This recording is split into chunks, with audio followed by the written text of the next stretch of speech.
자, 오늘부터 수미산 이제 본격적으로 들어가서 일주문부터 하도록 하겠습니다. 이 건축도 그렇고 일반 의자나 뭐든지 간에 이렇게 다리라고 하는 개념이 있는데요. 보통 일반적으로 가장 안정적인 거는 다리가 4개 있는 게 가장 안정적입니다. 우리가 많이 쓰는 게 4개 이렇게 쓰잖아요. 그죠? 네. 그런데 한때는 3개를 많이 썼었어요. 그 삼국지 같은 데 보면 뭐 정족지세, 제갈량이 삼국을 이렇게 나눌 때 정족지세 이래서 세 발 이런 표현을 쓰잖아요. 그죠? 네. 그게 소체 세 발 같이 세 나라로 천하를 쪼개야 된다라고 말하는 아주 굉장히 재밌는 대목입니다. 제갈량은 산에서 농사를 짓고 있었던 사람인데 유비가 찾아와서 딱 물어보니까 1000마디가 정족지세를 해야 된다 이렇게 뭐 그런 얘기잖아요. 그죠? 대화가 되게 재밌어요. 왜 재밌냐면 농사짓던 사람이 머릿속으로는 맨 그 생각만 하고 있었던 거예요. 그래서 이게 굉장히 재밌는 대목입니다. 만약에 진짜 농사를 짓고 자기가 출사할 생각이 없었다면 뭐 그렇게 그런 말이 나오지도 않았을 건데 처음에는 약간 이렇게 겸사하면서 튕기는 것처럼 하다가 결국 1000마디가 나오는 말이 세 나라로 쪼개야 된다. 근데 왜 셋이라고 표현을 했을까요? 우리가 일반적으로 많이 쓰는 거는 넷인데 그 당시 솥은 음식 같은 거 끓일 때 이런 솥은 왜 발이 3개였을까? 이런 생각 해보셨어요? 4발하고 3발하고 차이가 뭘까요? 지금 여러분들이 앉아 계신 의자는 4발 의자예요. 또 어떤 거는 더 안정성을 높이기 위해서 요즘 학생들 의자 보면은 뭐 8발로 된 것도 있고 5개로 된 것도 있고 밑에서 이렇게 쪼개지는 그런 공부용 의자들 있잖아요. 그죠? 왜 그렇게 발 차이가 날까요? 3개하고 4개는 도대체 뭔 차이일까요? 안정감. 4개가 더 좋아요? 3개가 더 좋아요? 4개가 더 좋아요? 4개가 더 좋은데 4개가 만들어지는 데 있어서는 4개가 일반화되는 데 있어서는 상당히 시간이 걸립니다. 이유는 뭐냐면 바닥이 평평해야 4개짜리를 쓸 수 있어요. 바닥이 평평하지 않으면 이렇게 한쪽이 기웁니다. 여러분들이 어렸을 때 만약에 시골집 같은 데서 살았으면 시골집은 이렇게 바닥이 평평하지 않아요. 구들간 시골집들 대부분 평평하지 않거든요. 그러면 상다리가 한쪽이 기우는 거를 알 수 있습니다. 그죠? 농 같은 거 이렇게 요즘은 붙박이 다 이렇게 돼 있지만 예전에 이사 다닐 때 농 쓰고 이러면 그 고이는 게 보통 일이 아닙니다. 그죠? 그런데 3개짜리는 그런 문제가 없어요. 그러니까는 밑에가 굴곡이 있더라도 3개짜리는 언제나 씁니다. 그래서 오늘날까지도 카메라 삼각대 같은 경우는 말 그대로 3개예요. 그렇지 않나?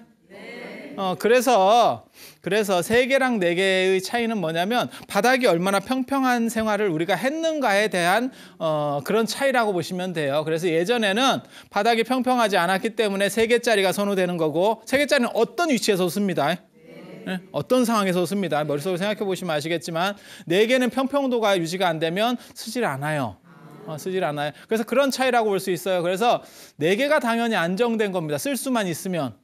그런데 이 일주문이라고 하는 거는 지금 사진에서 나오는 것처럼 줄을 이렇게 한 줄로 세워서 일주문이에요. 한 줄로 일렬로 세웠다고 그래서 일주문이거든요. 굉장히 위험한 건축입니다. 건축으로만 봤을 때는 안정적이지 않아요. 그래서 뭔가 특별한 내용이 있겠구나 뭐 이런 생각이 드는 그런 건축이에요. 그 다음에 또 한 가지 재밌는 거는 밑에는 돌로 돼 있고 위에는 지금 보시면 아시겠지만 나무로 이렇게 돼 있어요. 그리고 그 돌 위에 나무가 얹어 있는 구조입니다. 그래서 상당히 불안정합니다. 뭐 박혀 있는 것도 아니고 물론 앞뒤에 조그맣게 나무를 대서 이렇게 보조적인 힘을 받도록은 했지만 실제로는 그냥 돌 위에 나무가 이렇게 서 있는 구조예요. 여기다 뭐 박을 수 없는 게 나무가 예전에는 저 땅도 마찬가지예요. 땅에도 기둥 세울 때 예전에는 박았을 때도 있습니다. 박으면 어떤 일이 벌어지냐면요. 이렇게 땅 속에다가 나무를 이렇게 심어버리면 그 부분이 썩습니다. 썩습니다. 그래서 돌 위에다가 얹는 거예요. 나무의 특징은 가운데는 잘 안 썩어요. 물이 잘 안 스밉니다. 위아래에 물이 스며요. 특징상. 그래서 이제 문제가 되니까 돌 위에다가 얹는 구조인데 저게 우리나라 한옥 건축의 가장 큰 특징 중에 하나입니다. 하늘에 떠 있는 건물이에요. 하늘에 떠 있는 건물. 쉽게 말해서 돌 위에 그냥 그냥 띄우는 거예요. 그냥 띄우는 거. 저런 건물만 그런 게 아니고 우리나라 한옥은 전부가 그래요. 전부가 그래요. 그래서 지진에 강합니다. 하늘에 떠 있기 때문에 지진이라고 하는 것은 박혀 있는 거, 땅에 박혀 있는 물건이 문제가 생겨요. 언제나 기둥이 문제가 생긴다고요. 땅이 움직이는 거니까. 근데 저렇게 떠 있으면 실제로는 큰 문제가 안 생깁니다. 저건 이제 2개짜리, 저거 한 줄로 돼 있으니까 문제가 생길 수도 있지만 만약에 4개짜리 건물 같으면요, 밑에만 흔들리고 위에는 그대로 있어요. 특히 한옥은 결구라고 그래서 일종의 짜맞추는 방식으로다가 일을 해요. 이렇게 못을 쓰지 않습니다. 쇠못 같은 경우를 쓰지 않습니다. 이유가 뭐냐면 나무 같은 경우는요, 살아있는 생물이었기 때문에 계속 다이어트를 합니다. 나무하고 흙의 가장 큰 차이가, 흙은 계속 살이 찌고 부재가 그렇다는 거예요. 소재가 계속 만들어 놓으면 살이 찌게 되고, 나무는 계속 팽창과 수축을 반복하면서 결국 수축합니다. 그래서 예전에 시골집 같은데 이렇게 문 같은 데를 보면 문풍지라는 걸 계속 쓸 수밖에 없는 게 뭐냐면, 처음에는 꽉 끼게 만들어도 계속 팽창 수축하면서 여름에는 좀 빡빡해지고 그 다음에 겨울에는 수축하고 이러면서 결국 나무가 축소되니까 그 틈이 생기고 거기를 막는 게 문풍지잖아요. 그죠? 뭐 그렇게 되는 거예요. 그래서 계속 팽창 수축을 해요. 그러다 보니까 못 같은 경우를 쓰면, 쇠못 같은 경우를 쓰면, 쇠라고 하는 거는 성질상 팽창 수축을 하지 않잖아요. 그러면 나무하고 쇠를 이렇게 결합시켜 버리면 그쪽에서 탈이 납니다. 한쪽은 팽창 수축을 하고 한쪽은 그대로 있고, 그러면 거기가 터져 버리겠죠. 그래서 나무끼리 이렇게 결구하는 방식을 쓰는 거예요. 그래서 조립식 같이 딱 이렇게 조립해서 만드는 거죠. 그러니까는 위에는 서로 끼어 있기 때문에 안 움직이고, 밑에는 돌 위에 있으니까 흔들리게 되는 거예요. 흔들릴 수 있는 거예요. 그러면 지진이 나도 아무 문제가 없습니다. 그래서 예전에 LA에서 지진이 크게 났을 때 한옥 건물 하나만 아무 피해를 안 입었다는 거예요. 그래서 사람들이 깜짝 놀랐다는 뭐 그런 얘기도 있어요. 그런 얘기도 있어요. 뭐 말 나온 김에 한마디 더 해드리면, 흙 같은 경우는 반대로 계속 팽창을 합니다. 흙이라고 하는 건, 흙은 어디다 쓰죠? 건축 재료에서 흙은 어디다 쓰죠? 뭐 밑에 터 다질 때도 쓸 거고, 그죠? 터 다질 때도 쓸 거고, 예전에는 벽 같은 거 많이 발랐었잖아요. 그리고 또 지붕을 이으면 지붕 밑에다가, 기와 밑에다가 흙을 이렇게 진흙 같은 걸 다져 넣습니다. 그런데 그런 것들은 세월이 지나면 점점 이렇게 팽창을 해요. 그래서 예전에 논어에도 보면 뭐라고 나오냐면, 제어주침이라고, 공자의 10대자 중에 한 명인 제어라고 하는 사람이 낮에 잠을 잡니다. 낮에 잠을 자는 걸 공자한테 걸렸는데, 공자가 이게 참 또 한성깔 있는 사람이거든요. 성격이 굉장히 대단합니다. 그래서 뭐라고 이제 요걸 바가지로 해야 되냐면,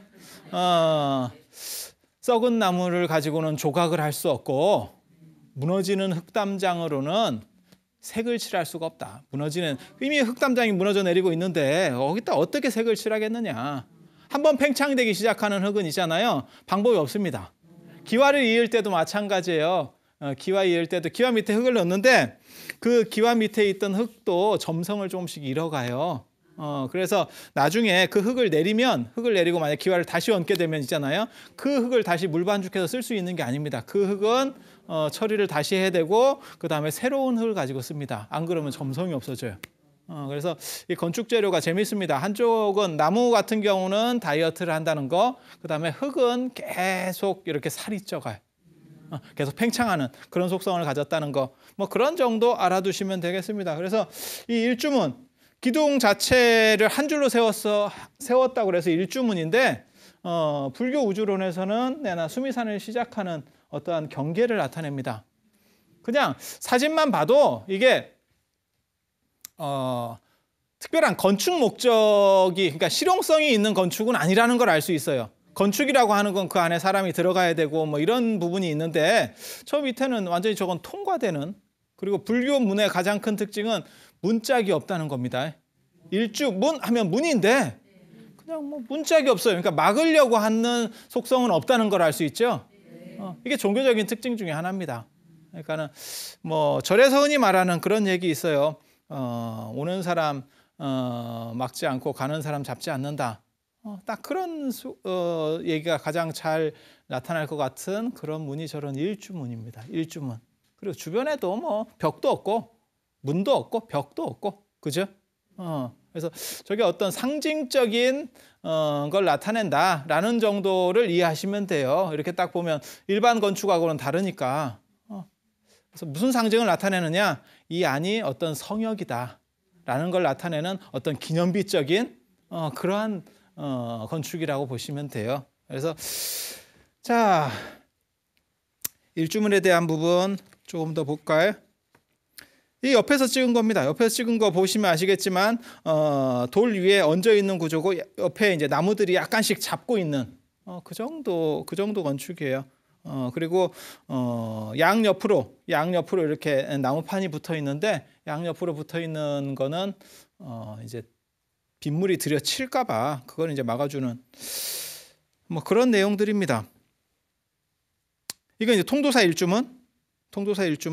이게 이제 머리가 너무 커지면 이렇게 옆에 이제 무게를 조금씩 받쳐주는 그런 기둥이 쓰는 경우들도 있습니다. 그런데 이 옆에 있는 기둥들은 최소화시키는 게 맞겠죠. 왜냐하면 일주문 한 기둥으로 일렬로 돼 있으니까 양옆의 기둥들이 너무 커지면 문제가 생깁니다.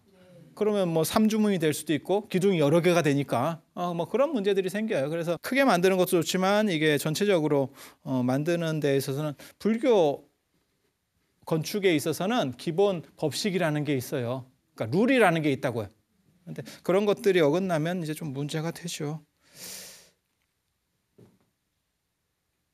화엄사 일주문 대부분 비슷하다는 건 아시겠죠? 네. 구조적으로는 비슷해요. 원래 어디서 나온 거냐면 일주문이 어디서 나온 거냐면 이 인도에서부터 나오기 시작하는 겁니다. 굉장히 재밌습니다.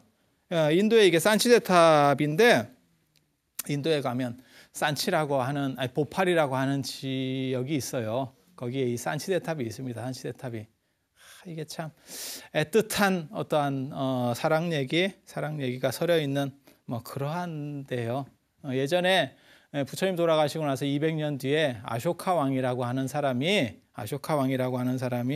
이제 나타나게 됩니다. 그래서 전 인도를 최초로 통일하는 마치 우리식으로 얘기하면 중국식으로 얘기하면 진시황 같은 사람이에요. 연대도 비슷합니다. 연대도 비슷해요. 그런 사람인데 이 사람이 젊어서 이 동네 총독으로 옵니다. 총독으로. 그런데 왕자한테 지방 총독이라고 하는 건 별로 좋은 게 아니에요.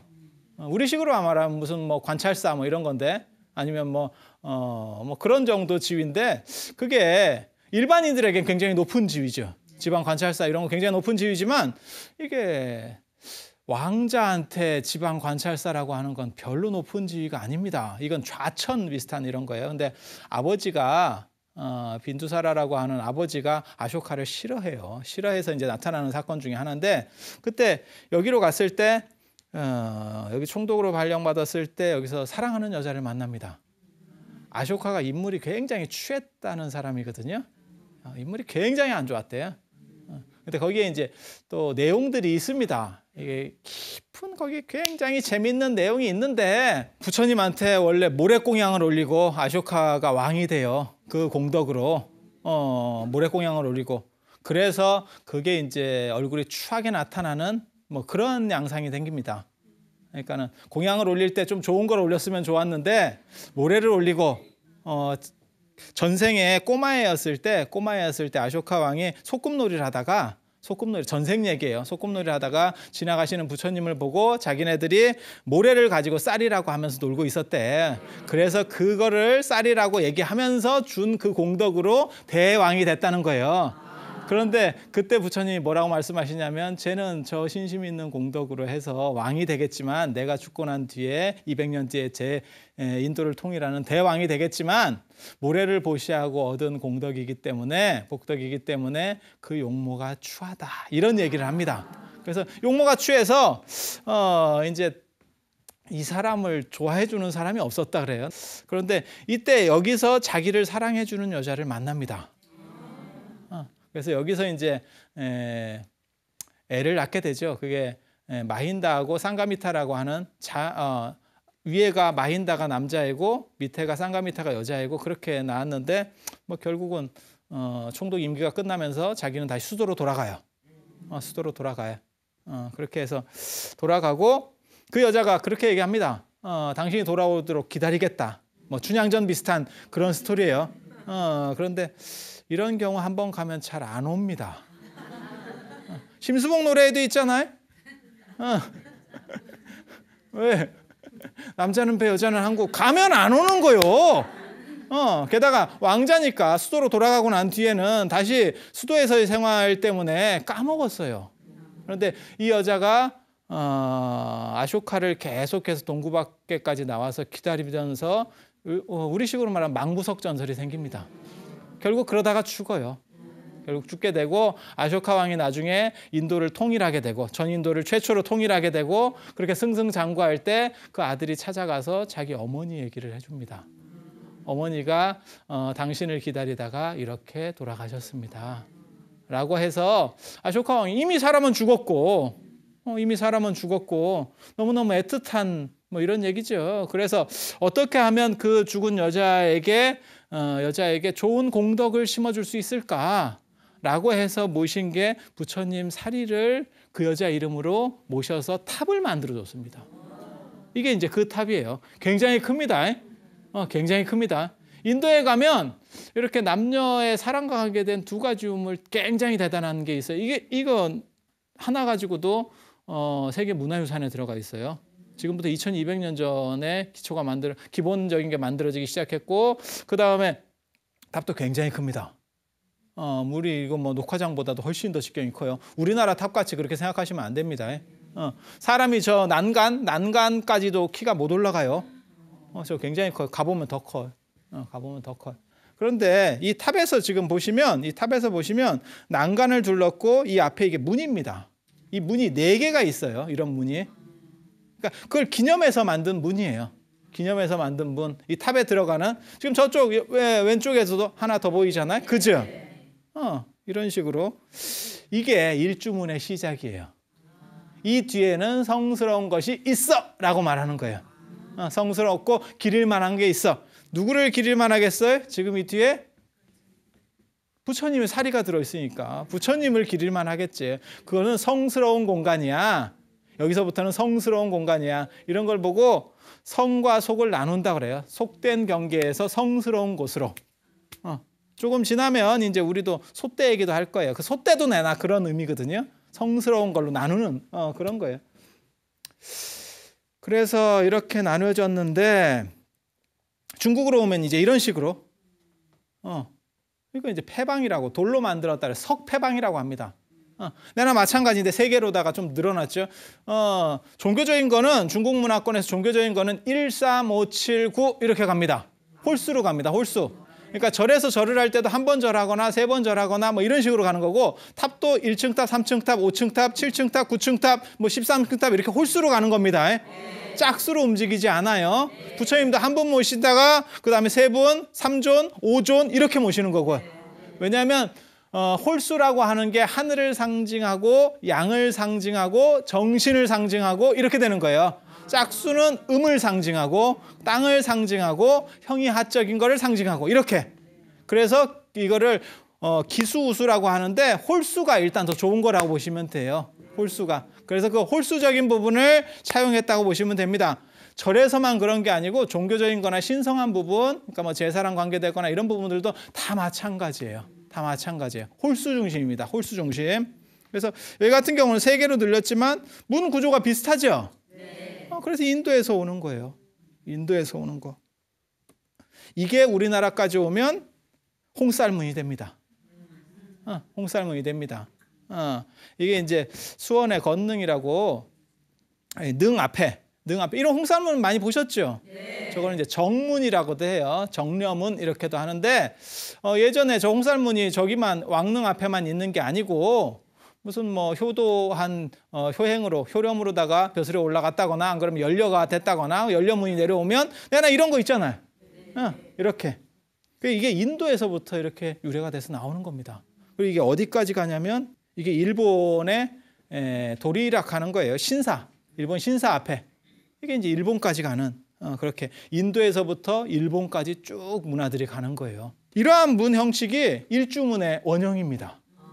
이러한 문 형식들이 일주문의 원형이고, 이게 지금 재밌는 게 이러한 문이 어디서 나타나냐면 이게 월정사 옛날 지도예요. 김홍도가 금강산 가면서 그렸다는 월정사 쪽 그림이거든요. 금강산, 지금 오대산을 근처까지 가서 금강산으로 갑니다. 그러니까 이제 구경 삼아 이제 들렸겠죠. 그리고 김홍도 같은 경우는 정조대왕하고 이렇게 약간 협약된 게 있었어요. 정조는 왕이니까 궁궐 안에만 살잖아. 그지? 궁궐 안에만 살면 세상이 어떻게 돌아가는지 몰라서 답답합니다. 그리고 세상이 돌아가는 걸 알아야 정치도 현실적인 정치를 할 수 있죠. 그죠? 그래서 왕이 직접 가면서 볼 수는 없기 때문에 세상 일들을 김홍도한테 얘기해서 그려오라고 합니다. 그래서 김홍도의 풍속화 같은 게 많이 남아있는 게 뭐 씨름, 뭐 무동, 뭐 이런 것들, 서당, 뭐 이런 것들 남아있는 것들도 다 마찬가지예요. 김홍도가 이렇게 그려주면 간접 경험을 할 수 있죠. 또 왕이 직접 나가서 뭐 한양에서 본다고 해도 정확한 실상을 볼 수는 없잖아요, 서민들의. 그렇지 않나요? 뭐 지금도 마찬가지죠. 대통령이 어디 순시에 들어가면 거기 뭐 완전히 다 단장하고 나오는 거지. 그게 무슨 뭐 정상적으로 우리가 보통 사는 모습을 보여주진 않잖아요. 그죠? 그래서 김홍도가 그런 역할을 합니다. 그런 역할을 합니다. 그래서 금강산 가는 길에 월정사를 그렸는데 이거 굉장히 재밌습니다. 이 그림을 보고 제가 진짜 깜짝 놀랐거든요, 처음에. 제가 분명히 산치대탑 같은 그런 문에서 토라나라고 하는 건데 그 토라나에서부터 일주문이 나왔을 거다라고 생각을 했는데 이게 이런 식으로 가는 풍토가 있고 아까 같이 누각 형식으로 아까 우리 범어사 일주문 봤었잖아요. 그죠? 이런 식으로 가는 거하고 두 가지가 계통이 나뉘지만 결국은 같은 거다라고 주장을 계속 하고 있었는데 실질적으로 실물이 없었어요. 실물을 변증할 만한 게 없었어요. 그런데 이 사진에서 자세히 보시면 오른쪽 아래, 여기서는 지금 왼쪽 아래 일주문 모습이 나타나요. 지금 그 방금 홍쌀문 같은 형식으로 이걸 확대해 보면 이렇게 예전에 이런 홍쌀문 같은 양식이 절에서 일주문으로도 사용됐었다는 이게 실례예요. 눈으로 볼 수 있는 건 없습니다. 지금 현재 눈으로 볼 수 있는 건 없어요. 근데 맞죠? 똑같죠? 저렇게 되는 거예요. 저렇게. 그리고 이게 홍쌀문인지 어떻게 네가 정확하게 아느냐? 사고. 오대산에 가면 사고가 있어요. 얼마 전에 왜 조선왕실 의궤 들어왔다. 뭐 이런 얘기 들어보셨죠? 그 사고가 여기에 있었어요. 그 왕실 의궤가 여기에 있었어요. 여기에 이제 앞에는 사각이 있고 뒤쪽에는 건물이 두 개죠. 뒤쪽에는 선원보각이라 해서 뒤쪽에 있는 선원보각에는 왕실의 이제 어진이라든가 그러니까 왕 그림이라든가 안 그러면 왕과 직접 관계된 왕실 물건들이 있었고 앞쪽에는 이제 실록 뭐 이런 것들이 있어요. 조선왕조 실록 같은 경우. 그래서 그런 물건들이 있는데 여기도 성스러운 곳이니까 사고니까 사고 앞에도 내나 홍쌀문을 놓은 거예요. 이 앞에 홍쌀문 보이죠? 네. 그런데 이 홍쌀문 그림이나 지금 이 월정사에서 나오는 이 홍쌀문 그림이나 마찬가지라는 거예요. 그러면 옛날에는 일주문도 홍쌀문 양식도 있었구나라는 걸 알 수가 있죠. 이렇게 찾아갑니다. 이런 거 하나 발견하면 밤에 잠이 안 와요. 진짜 좋아서. 왜냐하면 내가 머릿속으로 생각하던 것들이 진짜 맞구나라고 이렇게 딱 실물을 보면 이거는 뭐 그건 말을 못합니다. 이거 진짜 이건 안 해본 사람은 몰라요. 안 해본 사람은 몰라요. 무슨 진짜 로또 맞은 것 같은 아마 그런 기분일 거예요. 로또를 한번 맞아봐야 그 기분인지 확실하게 알 건데. 그 다음에 이거 멋있죠? 이거 옥으로 만든 거예요. 중국의 오대산에서 이건 옥으로 만든 거예요. 용천사. 진짜 가보면 더 좋아요. 여러분들에게 진짜 실물을 못 보여드리는 이러한 안타까움이 있습니다. 진짜 가보면 굉장히 좋거든요. 그런데 이렇게 보면 세 개 형식으로 돼 있어서 근데 이렇게 보면 아까 그 범어사 일주문하고 비슷한데 이거는 3층으로 돼 있다는 걸 알 수 있죠. 이렇게 층으로. 그죠? 이런 식의 누각 형식을 이걸 패루라고 그러는 거예요. 아까 같이 이런 방식은 패방이라고 하는 거예요. 이건 일본에서는 도리락 하는 건데 이런 방식은 패방이라고 그러는 거고 저건 누각 같다고 그래서 머리 위에 누각이 하나 더 얹어 있다고 그래서 패루라고 하는 거예요. 돌로 만들면 돌패루, 이제 옥으로 만들면 옥패루가 되겠죠. 네, 이렇게. 그런데 원래는 나무로 만들었다는 걸 알 수 있습니다. 여기 이런 거는 이제 왜냐하면 위에 처마 같은 거 다 있잖아요, 그죠? 처마 같은 이렇게 나무로 만든 양식을 이건 옥으로 만들었구나라는 걸 알 수 있죠. 그냥 봐도 나무로 만들었었던 거를 모사한 것 같잖아요, 그죠? 네. 여기 같은 경우는 5개, 3개짜리도 있고 5개짜리도 있고 뭐가 더 좋을까요? 지금 내나 135로 나가는 거예요. 지금 아까 말씀드린 그 법칙대로 나가고 있는 거예요. 5개짜리하고 3개짜리하고 뭐가 더 좋을까요? 그래, 높으면 좋은 거예요, 일단. 많으면 좋은 거지. 근데 우리나라에는 5개짜리가 없습니다. 아마 이게 5개라고 하는 의미가 뭐냐면 직급이 더 높은 거예요, 3개보다. 그래서 이게 이런 거는 황제를 상징할 때 5개짜리를 썼을 거예요. 황제와 같은 그러한 권위. 그러니까 사찰도 불교는 일반적으로 그 나라의 왕과 같은 레벨로 갑니다. 같은 레벨로 가요. 그래서 우리나라에는 3개짜리밖에 없는 게 조선이라고 하는 나라가 제후국이었기 때문에 그래요. 제후국인지 어떻게 알아요? 빨간 옷 입고 있잖아요. 사극에서 보면. 그죠? 그 다음에 경복궁이나 창덕궁에 갈 때 왕 앞에까지 가는 데서 문을 3개 통과하면 돼요. 그걸 삼문구조라고 합니다. 삼문구조. 나중에 그것 때문에 절에서도 들어갈 때 일주문, 천왕문, 해탈문 3개 문을 통과하는 거예요. 중국 같은 경우는요, 자금성에 가보시면 5문 구조입니다. 5개의 문을 통과해야 황제를 볼 수 있습니다. 이제 보통 구경 가는 사람들은 그걸 잘 못 느끼는데 일단 씌어보면 거기 맨 처음 문이 마로자를 써가지고 5문이에요. 남쪽 문이라는 뜻입니다. 옛날에는 자축, 인묘, 진사, 오. 지금은 1시간이지만 옛날에는 1시간이 2시간이었잖아요. 그러니까 오면 남쪽이 돼요. 자는 북쪽이 되고 자축, 인묘, 진사, 오, 미, 신유, 술, 해 이렇게 돼가니까 그렇게 해서 오라고 하는 건 남쪽이고 남쪽문이라는 뜻이에요. 그게 마로자를 쓰는 게 남쪽문이라는 뜻이에요. 왜? 황제는 남쪽을 보기 때문에 황제는 남쪽, 그다음에 부처님도 남쪽이에요. 그래서 우리나라의 오문 구조가 안 나오는 거는 이런 오문 구조가 안 나오는 거는 우리나라가 조선이 제후국을 표방했기 때문이 아닌가 이렇게 생각을 합니다. 실제로 고려 시대에는 우리나라도 황제를 칭했을 때가 있어요. 황제를 칭했을 때가 뭐 고려 광종 예전에 뭐 드라마 같은 데도 나왔었잖아요. 제국의 아침. 보입니까? 그때 그런 거 보셨습니까? 그때 노란 옷 입고 나오고 황제는 노란 옷입니다. 제후는 빨간 옷, 황제는 노란 옷이에요. 노란 옷을 입고 나오고 그렇기 때문에 궁성도 지금 개성에 있는 만월대가 고려 궁궐터입니다. 그 만월대를 보면 거기는 오문 구조로 나와요. 문이 5개. 5개. 그래서 아마 그런 차이가 있지 싶어요. 그리고 이런 거를 이제 솟았다고 해서 소슬 오문 이렇게 나옵니다. 그냥 그렇게 붙이시면 돼요. 이거는 소슬 삼문. 3개 문이 가운데 솟아있다. 이게 어려운 게 하나도 없습니다. 옛날 용어들이 생각 같아서는 굉장히 어려운 것 같은데 실제로는 소박합니다. 솟아있는 문 3개, 소슬 삼문 이렇게. 솟아있는 문 5개, 소슬 5문. 소슬 삼문, 그죠? 이건 나무로 만들었고 이게 이제 통도사에 있는 가장 특이한 건물 중에 하나입니다.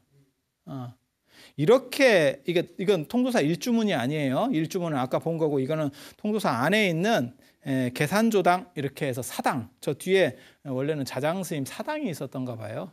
나중에는 이제 저희가 이제 그걸로 쓰이죠. 경전 보관하는 해장 보각 뭐 이래가지고 경전 보관하는 쪽으로 쓰이는데 여기 보면 이렇게 삼문 소슬 삼문 구조로 되어 있어요. 이게 어디서 나타나냐면 이런 거. 일반적인 사당들에 가면 이렇게 삼문 구조로 씁니다. 소슬 삼문 구조가 사당들에서 많이 나타나요. 사당. 그래서 여기 같은 경우도 자장 스님이라는 통도사의 시작 스님을 그 안에서 모셨기 때문에 계산조라고 하는 건 청도사를 처음 여신 분이에요. 그래서 그 새로 시작하시는 그 스님을 모신 곳이기 때문에 사당과 같은 역할이라고 생각을 했고, 사당으로 쓰이는 그러한 부분들에 있어서 특별히 그 안에다가 하나를 더 넣어준 겁니다. 사당은 유교 건물이에요. 아시다시피. 그런데 특이하게도 절 안에 이런 건물 구조가 들어와 있습니다. 들어와 있어요. 그래서 특이하다는 거고, 물론 통도사는 이거 말고도 또 재밌는 건물들이 여러 개 있어요. 가운데 그 금강계단 그 건물도 그게 굉장히 재밌습니다. 그 T자형 건물이라 그래가지고 그게 이 건물하고 똑같아요. 이것도 T자형 건물입니다. 그게 배전, 쉽게 말해서 뒤에 어떠한 숭배 대상이 있어서 절하려고 만들어 놓은 공간, 그다음에 예배형 공간, 이렇게 만든 공간이에요. 그래서 통도사 법당 같은 경우도 내나 이렇게 생겼습니다. T자형으로. 여기 같은 경우는 누구한테 절하려고 만들었을까요? 저 뒤에 임금 무덤이 있는 거예요. 그래서 T자형 건물을 만들게 되는 거고. 자, 그래서 일주문이 대충 이렇게까지 내려온다는 거. 그러니까 쉽게 말해서 인도에서부터 시작해서 하나는 누각 양식으로 내려오고, 하나는 이렇게 그냥 홍쌀문 양식으로 내려오고, 이렇게 해서 그 두 가지가 절에서도 수용이 되고, 그 두 가지가 또 유교에서도 수용이 되는 거예요.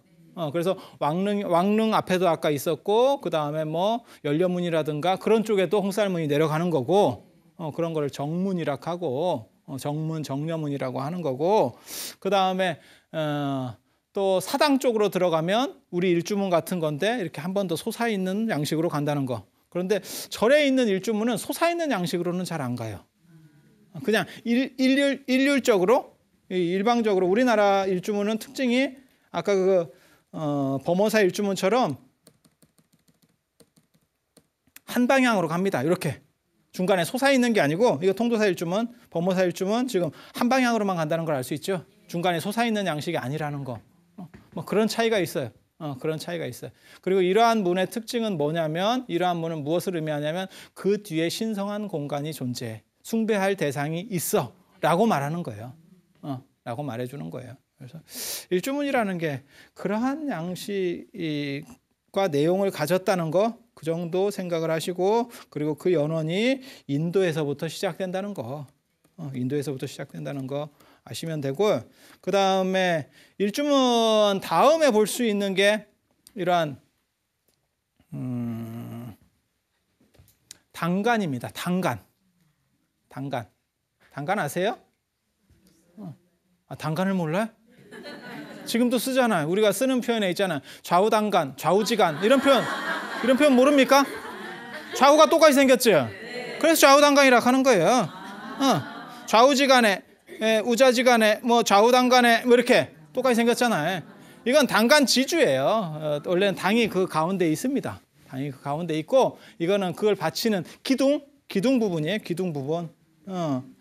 이게 원래 2개짜리가 있었다는 설도 있고, 이게 중국은 2개짜리도 있어요. 1개짜리가 있다는 것도 있어요. 아마 우리나라는 제가 보기에는 1개짜리였을 거예요. 이것도 인도에서부터 들어왔다는 설도 있어요. 그런데 아마 아닐 겁니다. 이게 중앙아시아 쪽에서 아마 들어온 거라고 저는 그렇게 생각을 하거든요. 이 당간이라고 하는 게 어떤 용도로 쓰는 거냐면, 원래는 이게 이렇게 가운데에 있는 게 당이고, 그 다음에 맨 밑에 있는 돌이 당간지주예요. 저 당을 받쳐주는, 흔들리지 않도록 이렇게 기뽕입니다. 기뽕. 우리식으로 말하면 기뽕이에요. 저 용머리 같은 쪽에 도르래가 있어요. 용 밑에 도르래가 있어가지고 깃발을 이렇게 막 올리는 거예요. 그러면 어떤 행사가 있다 그러면 그 행사 깃발을 올려도 되고, 우리는 어떤 불교도 종류가 많아서, 옛날에 종류가 많아요. 그럼 우리는 어떤 종교의 어떤 종파의 불교입니다. 이러면 그 깃발을 다는 거예요. 그러면 그 깃발이 이렇게 펄럭이기도 하고, 안 그러면 그 바람 풍향계 같은 거 있잖아요. 동그랗게. 그래서 펄럭이기도 하고, 그렇게 해서 이게 그 절의 특징을 표현해주는 일종의 간판 같은 역할을 했어요. 원래 절에는 이 산문 구조는 뒤에 나오는 겁니다. 뒤에 나오는 거고 처음에는 이 단간지주가 있었어요. 단간이 있었어요. 단간이. 단간이 있었는데 나중에 도시 안의 절은 이렇게 산문을 다 둘 정도로 땅이 안 넓어요. 그러다 보니까 당만 하나 세워놓는 거고 당만 하나 세워서 거기는 무언가 다른 특수한 신성한 곳입니다 라는 뜻으로 딱 세웠고 그것을 오늘날까지 하는 집단이 있습니다. 그게 무당들 중에서 강신무 계열 대나무 같은 거 이렇게 세웠죠. 그 신장대라 하는 거예요. 신장대. 그리고 그 위에다가 이제 뭐 약간 이렇게 뭐 플라스틱 같은 것도 장식해 놓고 어떤 거는 뭐 이렇게 뭐랄까나 꽃 같은 것도 장식해 놓고 뭐 이런 것들이 있어요. 그러니까는 점집이 두 군데가 있거든요. 그렇게 깃발을 세워놓는 점집, 간짓대를 세워놓은 점집, 그거는 강신무락 하는 거예요. 신내림을 받아서 그 신이 내려오는 통로입니다. 그 다음에 일반적인 점집, 그거는 신을 받아서 아는 게 아니고 공부를 해서 아는 거예요. 그러니까 신내림을 해서 그렇게 아는 점집은 가서 자기 내용을 얘기할 필요가 없습니다. 내가 뭐 때문에 왔어? 라는 내용을 할 필요가 없으면 그쪽에서 너 뭐 때문에 왔어? 이렇게 얘기하는 거예요. 그런데 일반 점집은 사주라는 걸 얘기를 해줘야 그러니까 내 정보를 넣으면 그쪽에서 그 정보를 가지고 조합을 합니다. 책에 있는 것들을 자기가 외운 걸 가지고 조합을 해서 그것은 이렇게 되네. 이렇게 얘기를 해주는 거예요. 그래서 그거를 강신무, 세습무 이렇게 하는 거예요. 그래서 이게 강신무 전통에서도 이게 내려와요. 그래서 이게 원래 우리나라 고유하게 있었던 어떤 샤머니즘 전통에서부터 시작되는 그런 문화입니다. 그런 문화예요. 그래서 원래는 이렇게 세워서 도시절들이 많이 있었는데 그래서 이제 당이라는 걸 세웠었는데 당이라는 게 깃발 뭐 이런 의미예요. 그러니까 깃발 때 지금으로 얘기하면 관공서 앞에 있는 깃발 생각하시면 돼요. 딱 그거 생각하시면 돼요. 딱 그런 용도라. 그렇게 해서 여기는 신성한 곳이고 뭔가 기릴 만한 곳이야 라고 말을 하는데 나중에 산사에서는 절에까지 들어가는데 영역이 너무 넓잖아요. 그러다 보니까 잘못하면 거기에 산짐승 같은 그런 문제들이 생겨요. 호환 뭐 이런 거 들어봤잖아요. 호랑이가 덮치고 또 특히 우리나라는 호랑이가 무섭지. 특히 사자 같은 경우는 이렇게 개활지에 있기 때문에 그게 어디 있는지만 알면 그 동네를 안 가면 인간에게 큰 피해를 주지 않습니다. 그렇지만 호랑이 같은 경우는 숲이나 이런 데 딱 매복해 있다가 이게 거의 닌자라 닌자. 딱 매복해 있다가 딱 덮치니까 방법이 없는 거예요. 방법이 없는 거예요. 그래서 만들어지는 게 예전에 선앙당 같은 겁니다. 선앙당 가보면 어떻게 되냐면 큰 나무 있고 밑에 돌 이렇게 막 쌓아놨잖아요.